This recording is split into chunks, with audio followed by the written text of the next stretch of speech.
Bino mundi. Nabi ki bon. Il y a vivre en polémique. On est ibani. C'est-à-dire il faut le bien faire pour batuba bacha moka. Et maintenant conseil na PC kaka a ça la carrière nae à éviter biloko. Mission là totale va tout mamba faire fois futa. Comment est-ce que sali non et l'oroté la musique. Hein?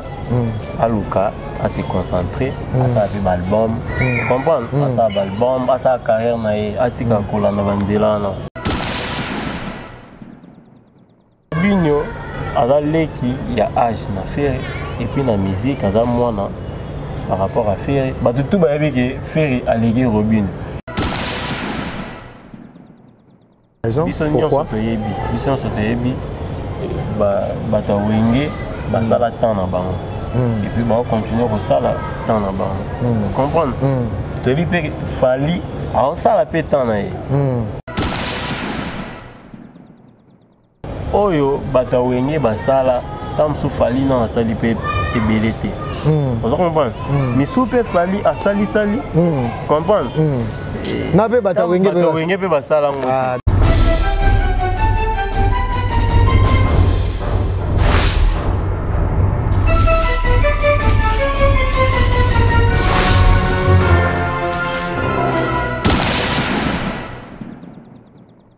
Bienvenue sur cléboa.com. Un grand merci à l'équipe technique qui m'accompagne. Merci Nabana Potonion sur vraiment besoin soutenir Peggy Titan le parallélo. Merci pour la fidélité et confiance au besoin ici à Cléboa. Un grand merci à l'équipe technique qui m'accompagne. Merci à mon cordon Steve. Merci à Pichou Mangaya Boss Lady. Merci aussi à mon sponsor Karine Obiasaka, Madame Motema Raoul Liton en Ponce des Diamants. Merci à Mustapha Kobange depuis les États-Unis. Merci aussi à Tonton Goïka Songo depuis Chicago. Merci aussi à celui qu'on appelle Patou Kapanga la Motema Suzy Koutikou. Un grand merci à toi. Un grand merci aussi à Jolili Atal en chéri annonce. Et pourquoi pas aussi à mon grand frère chéri Kadete Kassala Motema Bibiche Gatera. Je suis ici sur un beau cadre. Place au Naza, il y a Paris, il y a Genève, il y a Italie, mais il y a Kinshasa, espace miracle. Balobi Peggy, c'est un bisou de déplacer. Rapport à quoi information. Analyse plus 10, Tobi, que tous sont battus aux artistes et musiciens européens, sa point de vue, on a Makamozo le can actuel. Aux analystes européens, sa point de vue, on a Makamozo le can actuel. Aux amours théâtre, toko yambayo par rapport à Makamozo le kana. Moi, Peggy Titan, je suis très fier. Parce que, ba makambo yo, oyo tozo lobela lelo, eza makambo ya culture. Il y a artistes musiciens. Et surtout par rapport à la flamme oyo, tomoni lelo, génération oyo ba nié papa chéri. Génération oyo bazolo lobela keza continuité wenge. Vrai ou faux? Yango bomoni nga na uti bandalunga na se déplacer. Na ko luka moko. Ya moyembi. Nalobite. Est-ce que polémique est dans la place? La musique na biso? Est-ce que manque de respect est dans la place? La musique na biso? Est-ce que esprit à wenge est dans la place? Est-ce que division est dans la place? La musique na biso? Je viens de recevoir l'artiste Diamanto. Je suis avec lui sur notre beau plateau par rapport à Analyse plus 10. Toro Solanaye, Makambo, tout. Oezo Lekana. Et il y a beaucoup de temps qu'artiste musicien. Et là, on est se reprocher. Parce qu'il y a le Congo est pépinière. Il y a des talents. Congo est regorgé de talents. Bamissousou. Nous devons découvrir Bangote. Et tellement, Analyse plus 10. Tolobaki que Moutounion soit permis parce que à Tolobelaka uniquement culture Yambo Ganabiso. Je reçois l'artiste Diamanto qui va faire déjà son entrée. Vous comprendrez à place au Toza, tu as un espace miracle. Babi, l'artiste Diamanto. Vraiment merci pour l'invitation, vraiment merci. Babi, Analyse Oyo plus 10 et ça. Analyse au ban à poto bozo c'est pas nango déjà to bandi déjà défilé to solaki déjà na bande konabi so ba chroniqueur ba chroniqueuse o ba lekani déjà awa et na moninga pegiti dans tellement na ramaye trop nabi il faut aussi aux intervenants et artistes et musiciens au ba mayele au ba raisonner bien déjà je suis avec l'artiste bien maintenant sur boye bien au ba na pe ko mona na film na ba na ba chaîne ebele na STV pe to zaki na et lelo azana Kinshasa qui est vraiment zarani trop libanda mais nabi ke bat bolinga ke mingi parle très bien ya on a nabi ke na makambo yo l'artiste doit intervenir sur notre beau plateau de Analyse Plus Plus. Bonjour l'artiste. Ouais, bonjour Peggy Titan, mon frère. Yo, mais au moins tu na Cléboa, remontada Cléboa, babi ke awa. Bah na montre maintenant na bango ya muke biso do na montre ta ya mulai na nenga mabete Peggy Titan ezate pour dans un monde mais boulot na ça là on bien to sentara toujours partout que na au même la lumière. Oui. Ouais donc ba mbote na ba tutu ba la na wasiko et to solo bakaka ya papier lutete en direct à Suisse et maman mami bomasi là le boss Noé normalement la Déborah Issa Aline donc tout quoi. Yo ba muta polémique Steve Zola non linette so ya Cavalli ya Roberto Cavalli papa Chéra la taille na concert na moni pe l'artiste Diamanto vraiment zaiki nango ala tiango donc ça fait du bien. Merci beaucoup vraiment il y a une invitation à Bisso je pense que na annoncé déjà tu es un artiste musicien je pense que Lelo Marmozo les Cana je pense qu'on est bien et d'abord parlons d'abord de Clan Wenge Lelo artistes musiciens Lelo tango fan naka Wenge d'ensemble ça te parle quoi et le belaka onini parce que yo pour fani trop libanda na bi ki avant donc que libanda on appelle moi la kin okola ah les lotango so ba betelo lisolo Wenge demande ko répondre ni bon en fait ngai Wenge na mona eza bo moi ngai déjà parce que ngala koli na musique Wenge donc Wenge eza pena namona yango ezomisaka bomwana na ngai et tina za lelo Wenge eza tout pour na nga na ndenge musique Wenge parce que musique déjà kolinga yango trop ezalaki à travers Wenge banzimba Wenge oyembaka vous comprenez donc voilà. Et Koffi Olomide aussi il peut représenter quoi chez toi? Koffi Olomide quand tu attends des Koffi, qu'est-ce que tu t'attends? Quartier latin, aussi Wenge. C'est-à-dire que j'aime tout, il y a l'élo. Vous comprenez? J'aime presque, il y a l'élo. Et l'eau est sali, ça dit fondement dans il y a musique. Et là, quartier latin, Wenge. Dans le sens que tu côté rumba, moi, tout par exemple, bêta tchatcho, l'élo. Presque. Sur le côté, c'est Bena et moi. Et présence d'esprit banini babilo Wenge donc biso tout on a fait Wenge donc quartier la terre Wenge et là orchestre il faut ils à la kaka voilà Diamanto merci tout le monde ndeko na yo ndeko na Robino Mungibo tout na est-ce que pour nous à la musicien il faut la carte poli ou bien il faut répondre mal. On a vraiment interviewé plusieurs fois. On a comment on s'agit ça et par rapport à ma question. L'autre montagne de qu'on a vu sur Robin Mundi Biakolo a fait rigolo il doit pas payer le pot cassé, il doit payer les conséquences. Par rapport à une musique comme moi polémique. Qu'est-ce que polémique n'a impolitesse c'est que nous qui à Mabé tout le monde a la réaction d'artistes musiciens et comment par rapport à la télé. Bon, là pour l'école Robin Mundi nayebi ki bon il a vivre en polémique wana yebani c'est-à-dire il faut le bien faire pour batuba bacha mwaka et menga conseil na opese kaka a ça la carrière nae a éviter biloko wana c'est-à-dire déjà bayebi Robin a ça la biloko nae beta na ba boîte à se concentrer dans la carrière, à sa carrière, à sa ligne dans le côté. Mais dis-moi, on dirait que les soldats impolités sont comme le roi à moi vice versa parce que tu as rappelé qu'on a vu sur une bi à manque de respect dans l'artiste international Fally Ipupa Aigle et peut-être le loba baloba qui ceux qui qu'on a vu sur Robin Mundi pour répondre faire et le roman c'est comme si bande ko ba se sentir gêné ba bossa na ya Inos bi. Na lobi Inos bi ngana na fanda te na ki Inos bi a lobi que Fally boy. Mais mission là totale il va tout le monde faire faut foutre. Au moins si Inos bi bon C'est-à-dire so ozwi ba makambo na bango eza ndenge moko te. Vous comprenez? Oyeba Innocent B awela nini na Fally Ipupa. Ferré awela nini na Robinho. Mais ça m'a pas vu. Ba welelaka m'a pas vu. Oh Innocent B ndeko na biso Robinho Mdibo alobara ki ye abeta ba vieux belele. Ça Robinho asali non eloko te na musique. Aluka à se concentrer à sa album, vous comprenez, à sa album, à sa carrière nae, à tika kolanda banzela non, c'est pas bien. La carrière nae, ça dit à ça l'album, à tika kolanda biloko. Robinho a leki il y a âge na faire et puis la musique a moi par rapport à Ferré, bah tout bah que Ferré a légué Robinho.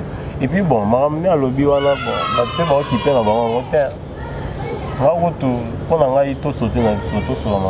Est-ce que c'est un problème d'artiste, mon musicien, mon colo, né la musique et moi problème, moi guerre froide parce que l'autre monde n'a pas chéri, n'a fallu pour pas tant aux hommes les lots papa chéri et tout chaque qui va te mêler. Ça te fait comment les temps au monde a les lots, moi ba rivalité comment ba aîné, n'a ba qui n'a pas la musique à Congo. Mambo alobaki sur Fally Ipupa. Alobaki sur Fally Ipupa. Ba tout ba identifier en bongo. Abi parce que alobaki que azoyoka musique à innocent. Na prena ayoka musique à innocent na poto. Et ba tout msou ba interpréter ngala alobaka conflit. Conflit to loba conflit. Papa chéri alobaki akotaki na restaurant moko. Ayoki musique ya Innocent B. Ça dit habiter que à côté ba restaurant tout ya France. Pour avoir la musique et bêta, comprends? Donc il faut tout le cas, tout tika, la polémique moi ils en attirent. Mais conflit les autres là, conflit les autres là, oui. La mission en a kaka. Na yoka une place à Obiki. Fally n'enga zana. Azo bouillé parce qu'il y a un talent.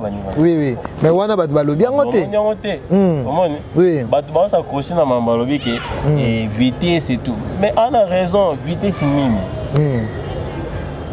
Vitesse d'adjo autobeta. Mais il y a un cassé là au balobika bo pe ça exemple d'adjo na ba games. Bino mo pe boza ba artiste musicien bo luka pe bo voler parce que le komikaka mettre games d'adjo pour nani. Cet exemple. Parce que bon va salir déjà. On peut resala ma ya danger. Ba okumisa ngo. Ndenge jiba tanga d'adjo isali mabe ndenge tanga di mettre games. Bien ambassadeur kutu ya mboka. Donc sali bien. C'est comme si Babi azo ignorer Fally pour le lot sa fierté a ochobeta na B50 a ochobeta calamité na France awa a MBC ba africain Babi congolais il fallait papa chéri a tapé Fally na place au Esengaza. Est-ce que papa chéri a banolo be mamba Fally? Pour ni batu ba linga bacha Fally pour pendant conflit na bata wengi. Ça peut pas exister. Non, il peut exister. Donne tes raisons. Pourquoi? Bisson sotoyebi bata wenge basala temps na bango. Et puis ba continuer ko sala temps na bango. Comprendre? Toyebi pe Fally a sala pe temps na ye. Vous comprendre? A sala temps na ye. Mais ekokanité. Vous comprendre? Ekokanité oyo bata wenge basala tam sou Fally na sali pe ebelete. Vous comprenez? Mais soupe Fally a sali comprendre? Na be bata wenge pe basala ngo. Ah bien dit Diamanto. Vous comprenez? Bata wenge pe basala ngo te mais on sonne là honneur mboka kaka. Mais batika ko kotsa ba polémique. Neti comparaison ko comparer ba vie na Fally. Parce que tolandi bande ko misusu balobi ke Fally azana vision kolega bayana ye. Non. Makamususu. C'est le contraire. Non. On peut contredire moi. Est-ce que Fally a Kina déjà et France a Kibeta concert Moboé et Batubaki Yambaye dans l'aéroport, Château Rouge a tombé, France tombé, tout le monde a un vidéo ils allaient. Ma vidéo ils allaient baouer on a bajibi on a basala makamba. Donc ça dit basala makamna tan na bango. Vous comprenez? Ça dit heureusement que ça on était pour banda tant morte. Bango tout banda tant morte. Baouer basala carrière. Vous comprenez? Après Fally ayo banda mamna. Vous comprenez?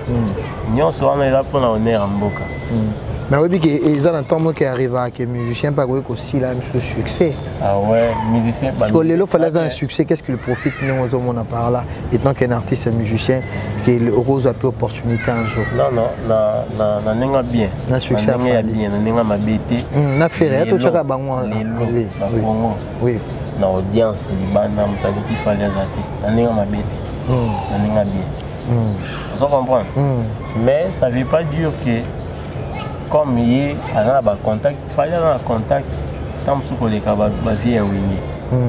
Nous sommes bon, contact des arbres, festival, à l'année là-bas, tu vois. Mais vie est winné, n'a pas na bango, peut tant que opportunité on a besoin de. Et puis dans le monde de mon côté, avant, le monde a internet, bani les artistes. Nous sommes bon, vie est là-bas, Cameroun.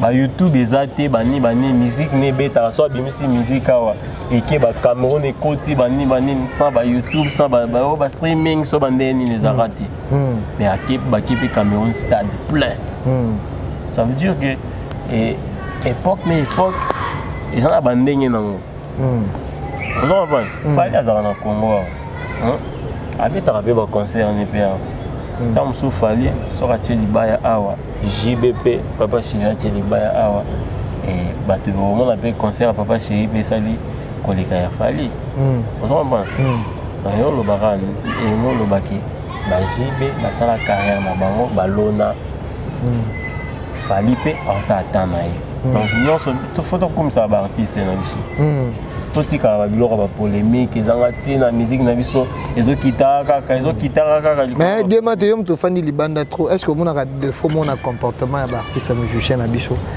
na bi ke yo uzara libanda oyebi maman ndengeza est-ce que le koni ozo mon ezo déranger est-ce que polémique lo na musique na biso faut être loyal ou bien concurrence est loyal mais polémique comment ya ba insulte comment ya ba guerre froide ou comment mon nana et tant que toi-même le belako ni le temps ozo mon mambo flamo ya fali ba warion na clan wenge est-ce que surtout et là on a kosenga na vie na biso fali pour pas ameka quand même ko ja mai na vena dans le sens que a lobela ba journaliste a lobela ba fanatique na e ba ko wa na c ba peser quand même moi ba commentaire na bango ba biloko na bango ba lobaka pona ba vie wingi biso to ba bantu ça dit moi na muki azala kaka moi na muki devant mukolo moi na muki des fois respecter mukolo vous comprenez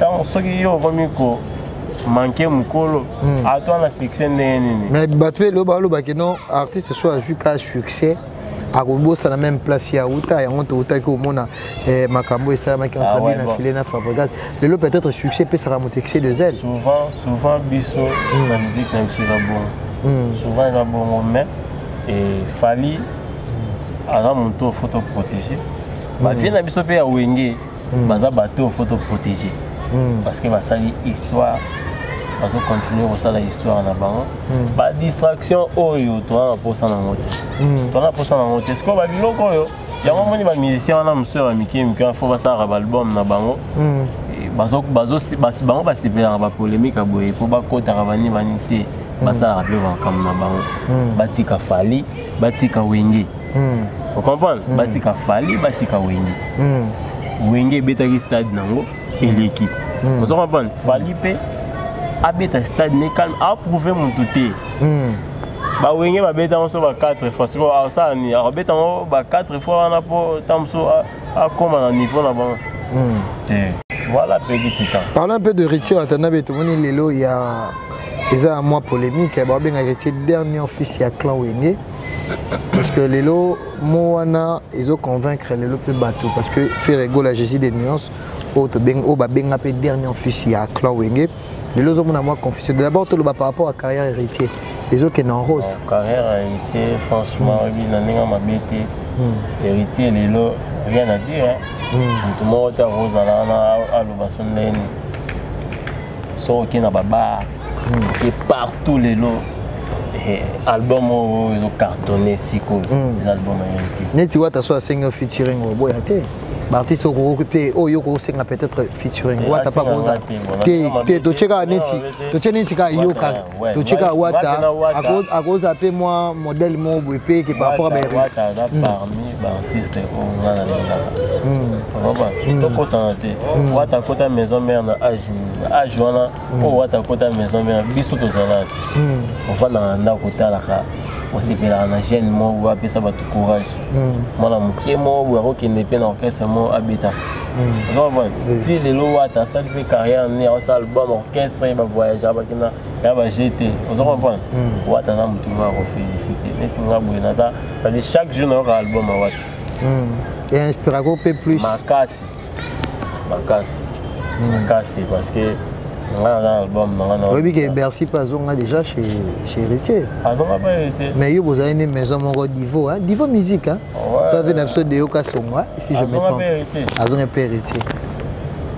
Vous avez une maison. Mais c'est moi, le barasso musique, ce qui n'est mais vous n'avez pas série, vous avez une maison, vous avez une maison en production. Mais c'est de Yoka Songa. De Yoka Songa, oui. Ouais, tout d'abord. Vous avez un Divo. Non, mais c'est de Yoka Songa. On dit au Tirala Yomoko, Bercy, on dit à Nyamukabi. Bon, on explique déjà, on a évité un contrat na Okara. Mais quand même, avec des collègues, vous avez déjà au Kaipé, au Bané, vous avez un peu dans le studio parce que niveau pèse dans le studio. Comment il y avait déjà dans la carrière solo peut-être ça les choix bien dans la zone n'est pas héritier. Ah ouais, reculer pour mieux sauter, mais dommage que les artistes n'ont pas fait de TVT, n'importe quoi. Il y a le musique, ceux qui ont la musique sont repassés. Afro, musique repassée, musique on les a chiffonné. Mais à zone on a chiffonné. Donc ça va être musique, je suis arrêté musique caca. C'est-à-dire que tu la rumba na biso et kende mata. Voilà. Yo le bel rumba mais batum so ba le que musique peut urbaine oyo o ba fali ba c'est la on peut fierté. Est-ce que le lot européen ça peut conseil identité à rumba si là ba tourner ba comme le ba que mise en jour musique à kilelo. Héritier à nous ça la sexy ya makasi. La musique à rumba wana. Mais on dirait moi rumba les comment négliger des man tout que pour beta rumba mais le plus ba moi le ba que non musique à kilelo ça ba afrobeat. Au moment tango j'ai bien pena le dit que vitesse nini. Hein? Vitesse nini. Au moment pas ce sont la raison. Dans le sens que bino bobi que vitesse mikolo ce qui urbain ce qui nini ce nini. On comprend. Mais attends artiste na biso attends mon côté à zo disque d'or. La France oh bazal raté bo ba disque d'or na nyoso wana ba tu bima na nyoso et ba disque d'or c'est non certifié dimanto ngana fana ngana poto te ayoza mona poto na bien ba kende ba benga oni Fnac ba kende ba consulter ba tout na ba artiste congolais o ba vivara wana Kinshasa o ba na ba disque d'or on mona que exalté. On comprend? Donc ça veut dire qu'il faut bosser. Na rumba na raso on comme la Michael Jackson. So on a succès, so réellement on a succès. Rumba na ngomema okuna. Parce que Michael Jackson wana musique na bango wana yango ndi mema bango ti ba koto ti ba partout. Vous comprenez? Il faut te protéger rumba. Voilà. Ma musicien a un succès, les locaux Koffi Olomide to golo bani succès Koffi Olomide, ils ont continué parce que Koffi Olomide pas collé mais tous au monde toujours en scène. Golo to go chat Koffi Olomide na temps où il y a qui les locaux Koffi Olomide pas un succès au pas ça a béni la mort. Voilà, c'est quoi tu comprends que voilà a vie d'arrêter. Vie d'arrêter. Vie so comment sont les locaux dans ba il faut tout ça là, il faut musique na biso rumba wana kaka to protéger to mema musika vous comprenez to protéger to mema musika et ça la bien. Est-ce que impolitesse se joue un rôle dans la musique? Bon mon tout ça impoli et dans la musique té partout ça impoli ça on a poli niti ba acte c'est le coach en la classe ni tout le monde a zo benga papa na episode de Nilesi abengé petit de Nilesi parce que Nilesi a soutenir ba bango na bango tomoni pe ndeko na so pe Robino afingeli liboma na mission papi mbo bango na bango bango na bango ndiema to bango na bango mpona tozokende déjà vers la fin. Merci beaucoup parce que tozosola kitoko tomoni masola bamartire yango lisolo yango mpe ya martire ezocontinue après fali pupa tozoyoka ndeko na biso héritier watanabe ondira akoki koose parce que lelo koopesa mpe héritier chance so mpe alobi ke abeta marture. Bon, est-ce que par rapport à l'artiste, bah balobi qui mis ange mis des mots bêtiers cartonné et pourquoi pas succès voilà, mais sauf que martyr on a petit tout le bila on a et si tu comprends peu martyr on tient tu comprends pété bah tout bah bêta bah on va succès mais faut y bah non et belé net bah gêne à l'île bah kumisaka bango mingi bazana et balinga ko to kena ba stade wana te oyiba bakosala bon mais bon on a souhaité bango ka ba bon net non sibi pour souhaiter à kobeta stade de martyr alors artiste ba bonne chance na bango rosé à Mekina et voilà ceux qui réellement dans la popularité na ba boya Diemato elo oni so fandi mouvement boué na mambo tout ozomona ke peso kanda omona comportement mal ya artiste musicien o le loko dévoilant notre fin na plateau ya analyse plus 10 ozo fanda ma lo baté ozo artiste musicien o fandi mo chab ma boité trop c'est trop wana pona nini boye wana nini ezo bebisa est-ce que vous avouez en orgueil est-ce qu'il y a des artistes qui sont orgueilleux o le lo tala plusieurs artistes on va d'abord orgueil belé. Dans le sens, Europe, ça m'a sens. Pourquoi? Tu sais pourquoi? Parce que la musique, la vie, c'est ce que tu as vu quand moi, c'est que c'est quelque chose. Ma péché mati. Vous comprenez? Ma péché mati. Il y a un ça la raquette. Bah on m'a oublié bateau. Valeur est assustée. Vous comprenez? Mais mon tour, on a bon moto. Ah, humilité. Attends, on a un million. Et quand il y a titan, levé nanga, titan, même ta salanga. Vous comprenez? Alors toujours, on a remis qui dit ça. Vous comprenez? Malobane le bien belé, hein. Bon, attends, la vision analyse plus 10. Malobane le bien belé des manteaux. Est-ce que Robane le Malobane le bien est très capital. Et ça on dit mambo zo salem actuel. Obi ma prophète, on dirait le bango kala lelo le bango tant le bic est plein de orgueil. Na bien, mutoka kofio lo midi. Quoi pas korama. Tant yo tant so ke nagi chi, ozaki tant so sapato kutu moi genre. Ozan ban. Ozaki moi genre. OK chez après so opportunité à batwaye bio, OK ba poto, bani tout ça. Ozan ban. Un jour, aujourd'hui, bani romo boudé, romo fingaye, papa et nenga. Ozomona ndenge batu babunga, papa et nenga. Mtora we rason, to mona ba musicien de baya, to mona ba musicien de baya. Ozomona mtora fabricage, batora ba héritier, batu batika orgueil. Moni orgueil. Dans quoi maladie mobo eza na kati ya musique na biso. Et puis souvent bon, on a comprendre bato belé na musique na biso ba artiste belé ba utaka na fingité. Na fingate. Mais bato belé ba utaka na ba vie mo compliqué. Parce que soka zui elekeli. Alors ni maté o vie na ngato vie na ngate. Ndé sala ba complexe moko de supériorité. Yango tozaka na. Mais ce ngala osenga bato Tommy Kitissa. On s'en comprend. Tommy Kitissa. Voilà. Merci, bien réfléchi avec l'artiste de Manto, notre invité d'analyse plus 10. On va imaginer, on a bêté Robinho. Papa chéri, à lobby m'a ramené Robinho dans l'équipe dans la TV.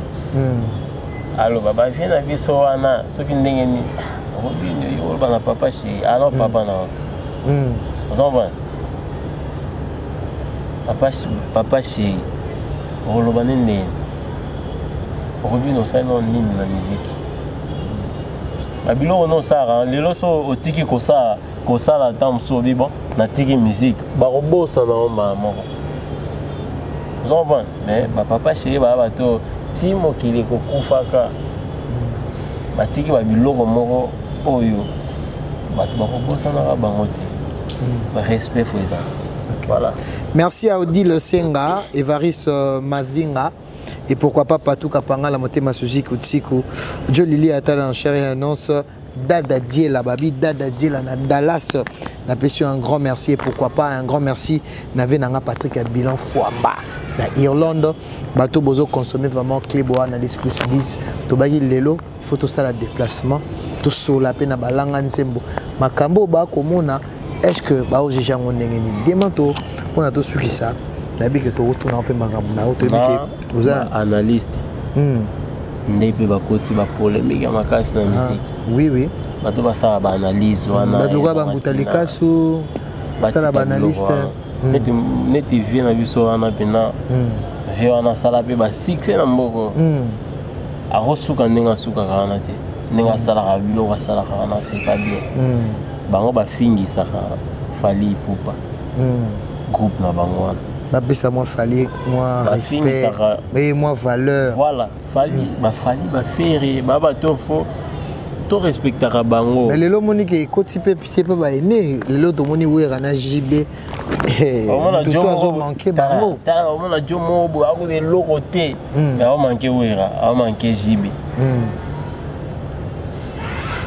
ba éduquer bato na bango ba éduquer pe même biso pe côté wenge bato wenge pe ba éduquer bato na bango wana o balobaka wana comprendre ba kitara penate ba wera ba icône lelo respect aussi là parce que bato na bango bakenda ko swana na ba bato moko ba se ba ni tout ça comprendre donc la conseil na repesa ka yango wana respect ça.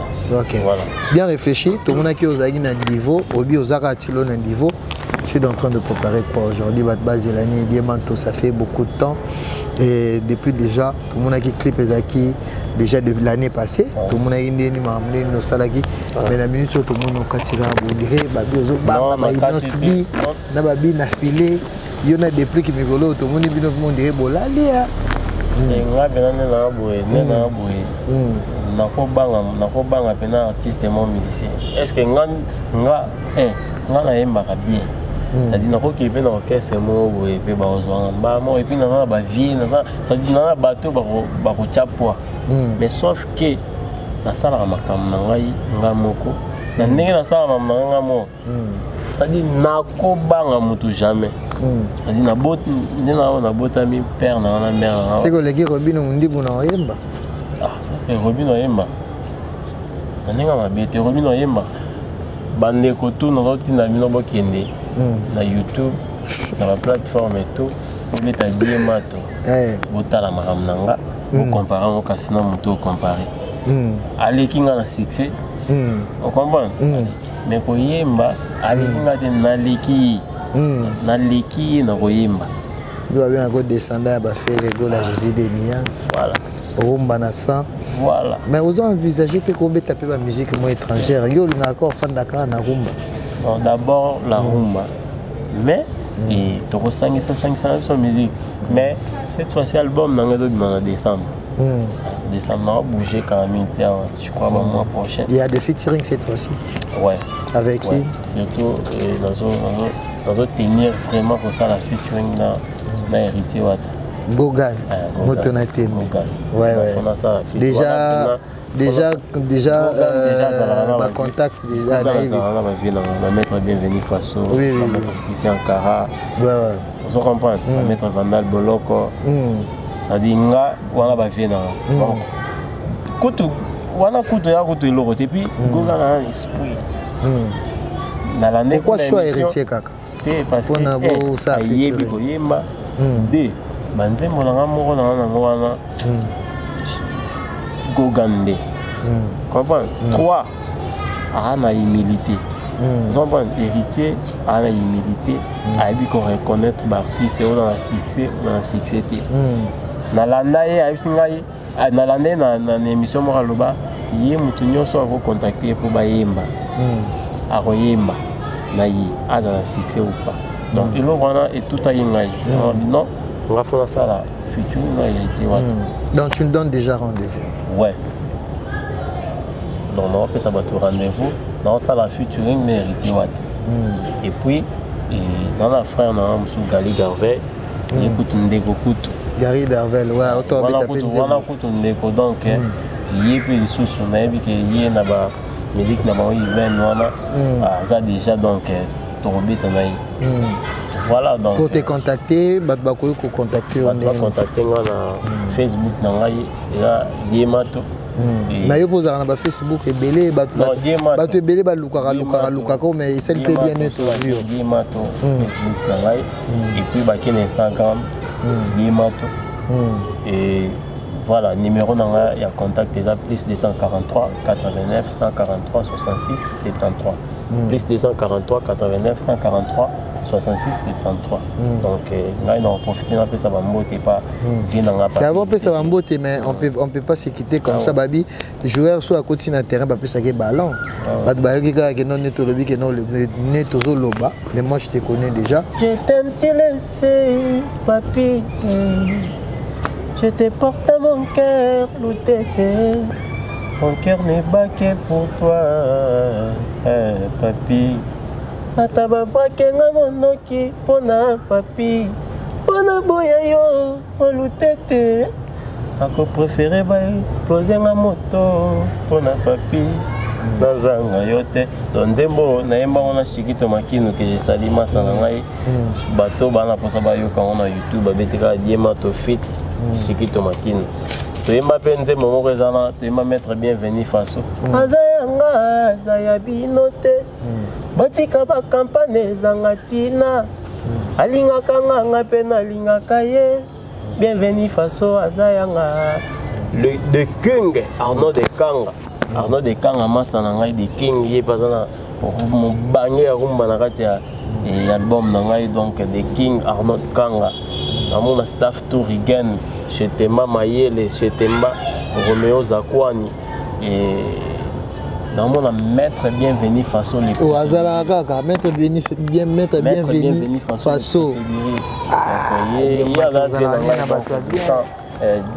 vient dans la peine donc maître bienvenu façon l'émission na maître Trésor Mbele maître Trésor Mbele maître Vandal Boloko il y a cessé Obama vient dans la il y a papier Loutete, il y a papier Loutete. Vous allez à quoi Tilelo?